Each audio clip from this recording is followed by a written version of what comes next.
ആകാശവാണി. നമസ്കാരം. വാർത്തകൾ വായിക്കുന്നത് നരേന്ദ്രമോഹൻ.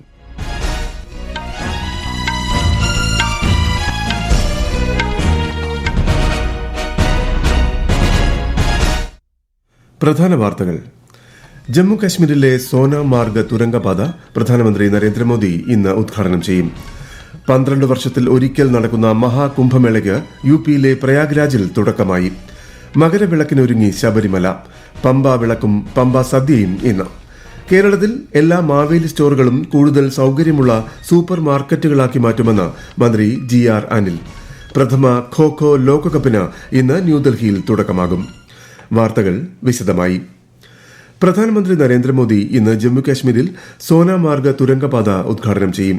സമുദ്രനിരപ്പിൽ നിന്നും 8650 അടി ഉയരത്തിൽ 12 കിലോമീറ്റർ ദൈർഘ്യമുള്ളതാണ് തുരങ്കപാത. സന്ദർശനവേളയിൽ പ്രധാനമന്ത്രി തുരങ്കപാതയുടെ നിർമ്മാണത്തിൽ പങ്കെടുത്ത തൊഴിലാളികളുമായി ആശയവിനിമയം നടത്തും. വിശദാംശങ്ങളിലേക്ക്.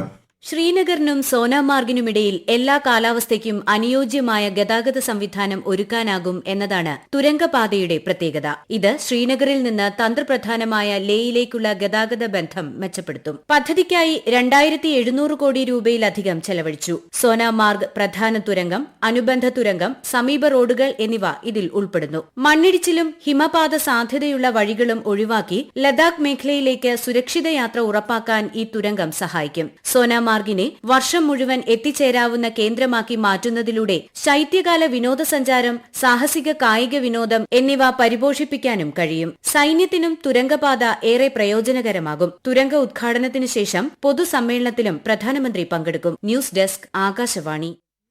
ഇന്ത്യൻ സമ്പദ് വ്യവസ്ഥ അടുത്ത പതിറ്റാണ്ടിന്റെ അവസാനത്തോടെ $10 ലക്ഷം കോടി മറികടക്കുമെന്ന് പ്രധാനമന്ത്രി നരേന്ദ്രമോദി. ന്യൂഡൽഹി ഭാരത് മണ്ഡപത്തിൽ ഇന്നലെ വികസിത് ഭാരത് യുവ നേതൃസംഗമത്തിൽ സംസാരിക്കുകയായിരുന്നു അദ്ദേഹം. बहुत तेज गति 5 ट्रिलियन डॉलर इकोनॉमी के पड़ाव की तरफ बढ़ रहे हैं. जब हम 5 ट्रिलियन तक पहुंचेंगे तो विकास की स्केल कितनी बड़ी होगी, सुविधाओं का विस्तार कितना ज्यादा होगा. भारत अब इतने पर ही नहीं रुकने वाला. अगले दशक की समाप्ति होते होते भारत $10 ट्रिलियन के पड़ाव को भी पार कर जाएगा. വിദേശകാര്യമന്ത്രി S. ജയശങ്കർ ദ്വിദിന സന്ദർശനത്തിനായി ഇന്ന് സ്പെയിനിലേക്ക് പുറപ്പെടും.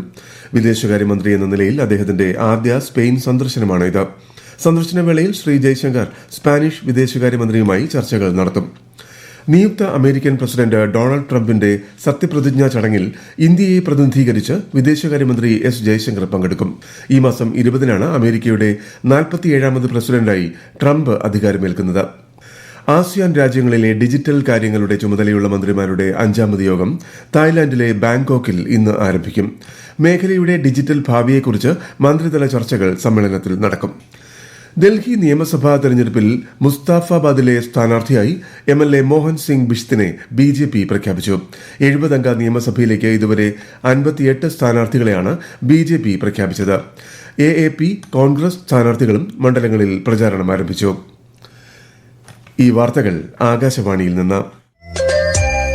ആകാശവാണി വാർത്തകളും വാർത്താ അധിഷ്ഠിത പരിപാടികളും All India Radio News Thiruvananthapuram YouTube ചാനലിലും @All India Radio News Thiruvananthapuram Facebook പേജിലും AIR ന്യൂസ് തിരുവനന്തപുരം ഇൻസ്റ്റഗ്രാം അക്കൌണ്ടിലും @AIR ന്യൂസ് TVM X ഹാൻഡിലും ലഭ്യമാണ്.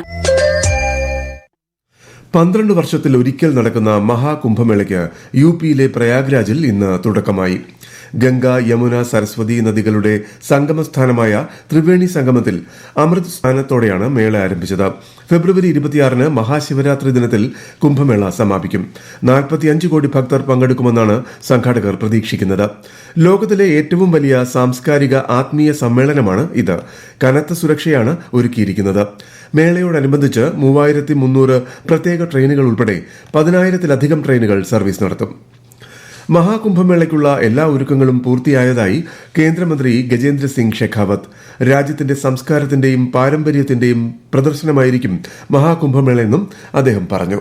45 दिनों के इस महाकुंभ में 45 करोड़ लोग 45 दिन में साक्षी होने वाले 4,000 हेक्टेयर से ज्यादा क्षेत्र में फैला हुआ ये कुंभ भारत की समृद्ध सांस्कृतिक परंपराओं के प्रदर्शन के साथ साथ में भारत की संगठनात्मक और आयोजन करने की क्षमताओं को भी पूरे विश्व के साथ में परिचय कराने वाला है. ഉത്തരേന്ത്യയിലെ പ്രധാന വിളവെടുപ്പ് ഉത്സവമായ ലോഹരി ഇന്ന് ആഘോഷിക്കുന്നു. പഞ്ചാബ്, ഹരിയാന, ഹിമാചൽ പ്രദേശ്, ഡൽഹി, ജമ്മു, ചണ്ഡീഗഡ് എന്നിവിടങ്ങളിലാണ് പ്രധാനമായും ലോഹരി ആഘോഷിക്കുന്നത്.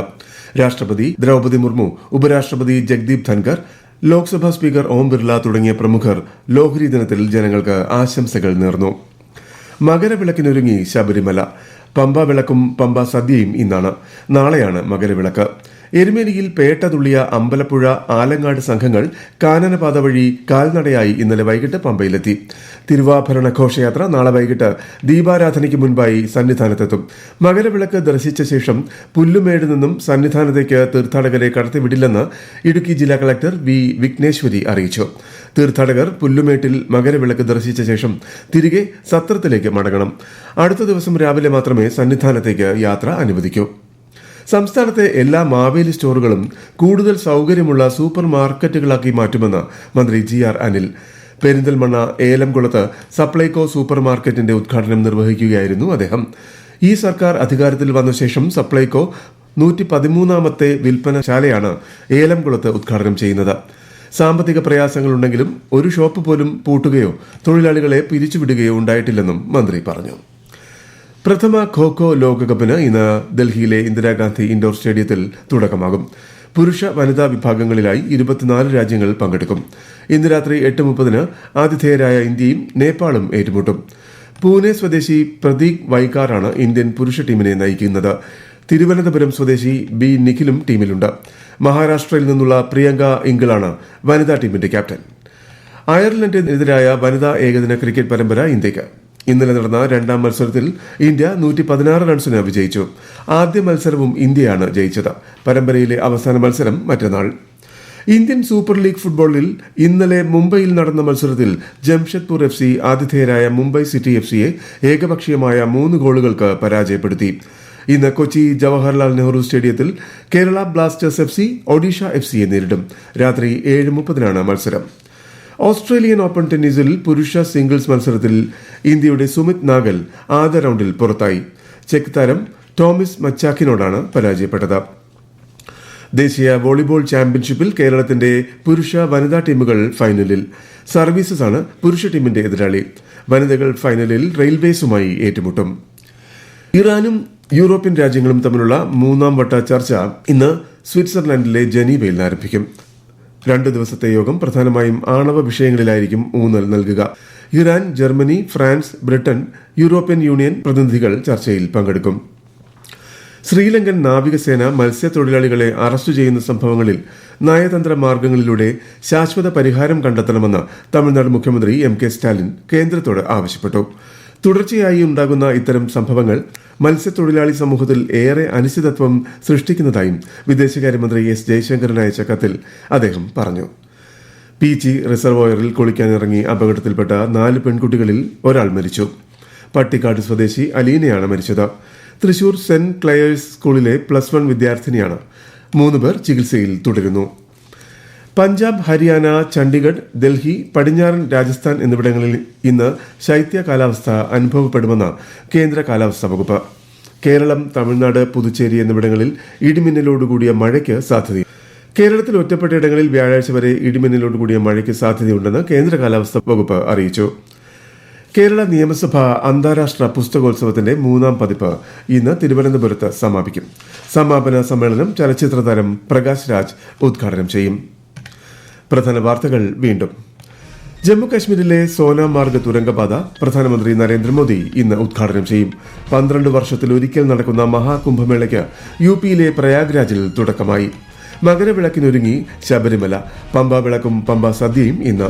കേരളത്തിൽ എല്ലാ മാവേലി സ്റ്റോറുകളും കൂടുതൽ സൌകര്യമുള്ള സൂപ്പർ മാർക്കറ്റുകളാക്കി മാറ്റുമെന്ന് മന്ത്രി G.R. അനിൽ. പ്രഥമ ഖോ-ഖോ ലോകകപ്പിന് ഇന്ന് ന്യൂഡൽഹിയിൽ തുടക്കമാകും. വാർത്തകൾ കഴിഞ്ഞു. അടുത്ത വാർത്താ പ്രക്ഷേപണം 12:30.